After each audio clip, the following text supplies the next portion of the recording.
Today we're talking about the pros and cons of new construction versus resales in Port St. Lucie. So let's get into it.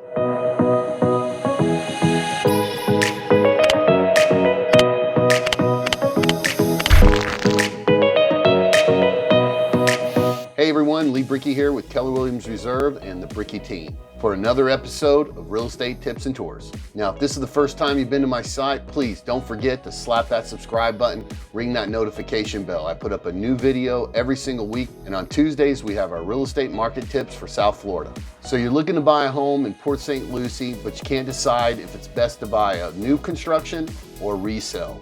So that's what we're going to be talking about today. Let's start with new construction first. In Port St. Lucie, you have two options for new construction. You can buy in the HOA like tradition, or you can buy in the scattered lots where you have no HOAs and you have no rules or regulations and your home is sitting on a quarter-acre lot. So let's talk about the HOAs first and the pros and cons that you're going to encounter. Buying new construction in any of these new communities, you're going to get high ceilings, 8-foot doors, flex rooms, low impact glass, foam insulation, and smart home capabilities, and all of the amenities that these communities offer.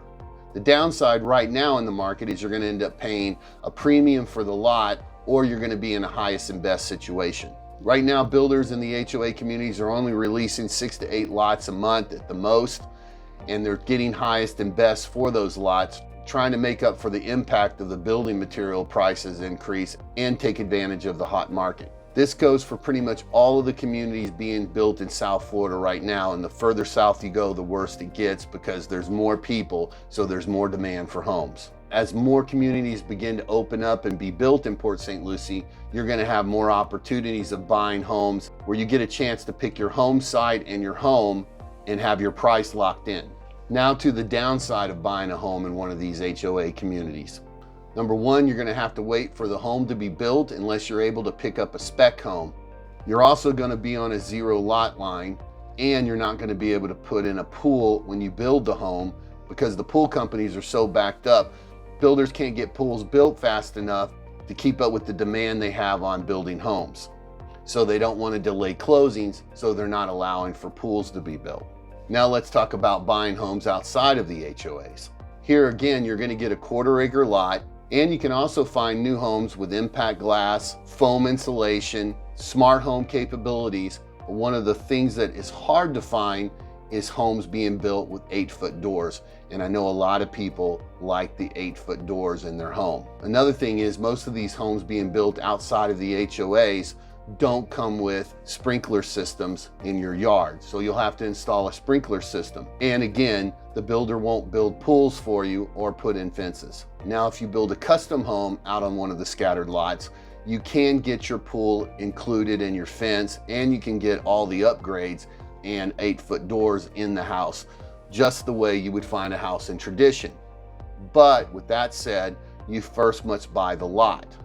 And the scattered lots right now are going for around $100,000. So you'd have to have $100,000 cash to buy the lot, and then you could get the construction loan to build the home. So for some people, this isn't an option because they don't have $100,000 laying around. Another thing in buying new homes in the scattered lots, it's much harder to find floor plans with flex rooms so you can have a den, office, or playroom in the house. But as far as prices go with homes in the HOAs and homes in the scattered lots, they're just about the same price now. So what about buying resale homes inside or outside of the HOAs? And what are the pros and cons of that? In this case, you don't have to wait for the home to be built. You can find a home that's been upgraded to your standards with pools, fences, and yards that have been landscaped. But the downside is that there are multiple offers on every single home within a few days.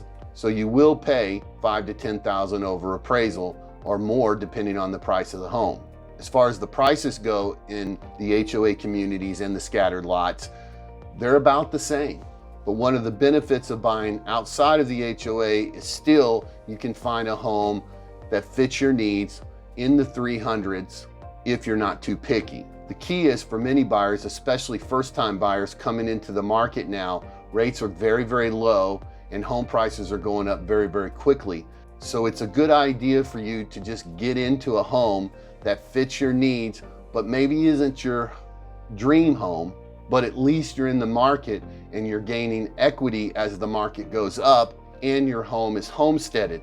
So when a new neighborhood opens up that you like, or you want to upgrade to a bigger home, you'll have that opportunity because you'll have that equity that has grown with you in the market, and you can port your homestead exemption, because there is no end in sight in home prices coming down, especially with all of the families and all of the multinational companies moving into Florida, bringing all of their employees with them. Right now, we have a huge amount of people moving into Florida, and we have a very, very slim supply of homes.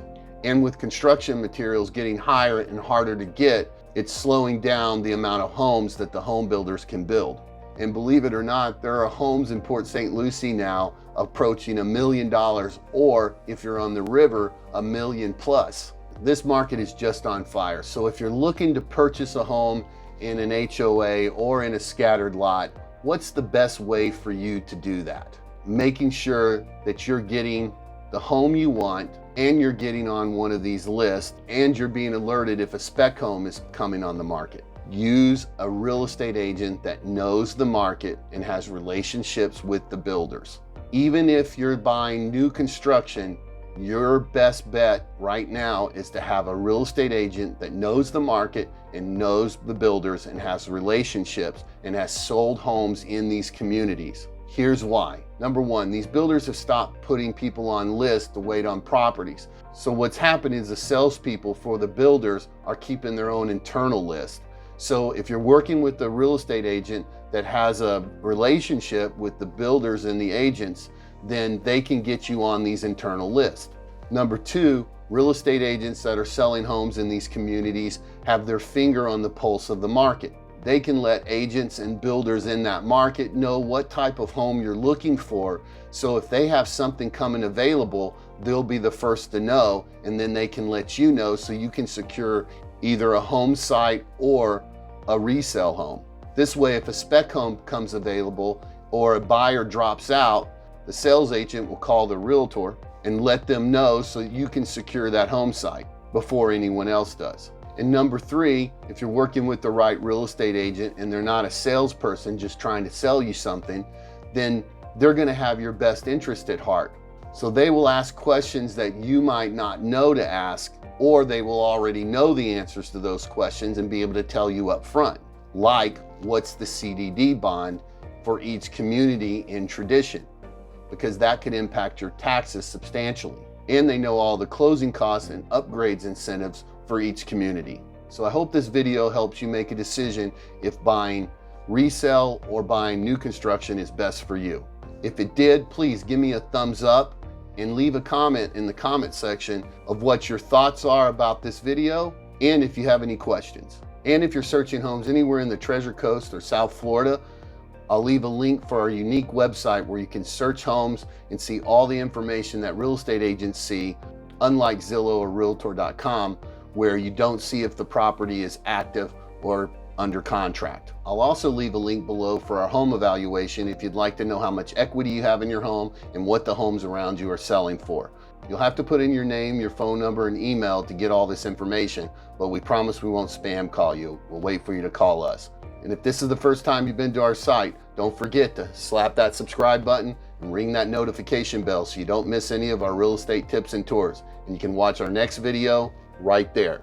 Be kind to each other, and I'll see you next time.